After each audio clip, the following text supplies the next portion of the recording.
Ի տարբերություն ձեզ, մենք մշտապես ենք մեր պետականության ամրացման կողքին եղել։ Եվ երբ որ պարոն Կոնջորյանը այստեղից վկայակոչում է եւ հայտարարում է, Դաշնակցությունը այլևս անելիք չունի ու այսպես անպագորգոր բան, դուք ճիշտ եք ասում, ձեր ուրացման պայմաններում ինչ անելիք։ Դուք այնքան եք ուրացել ու շարունակում եք, որ ինձ թվում է հայոց պետականությունը կործանելու տեսակետից միակ անելիքը ձերն է մնացել։ Հարվածել ինքնությանը, հարվածել հայ ժողովրդի արժանապատվությանը, ոչնչացնել հայ ժողովրդի դիմադրողականությունը, հրապարակային ստել, կեղծել ու ձախողված ձեր կառավարումը ներկայացնել որպես իրականության սթափ գնահատում, սա խայտառակություն է,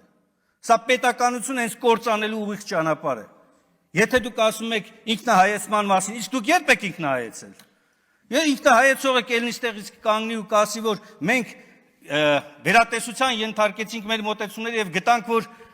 օրինակ Արցախը այլևս Ադրբեջան է։ Սա է ձեր ինքնահայեցումը, երբ որ ելնում եք այստեղից եւ նահատակների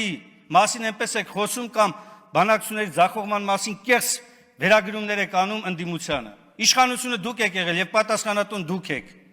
Եվ պատասխանատվություն կրողնել եք դուք լինելու, իշխանապողությունից հետո էլ, այո, արդար դատական համակարգով ամեն մեկը ստանալու է իր պատասխանատվությունը։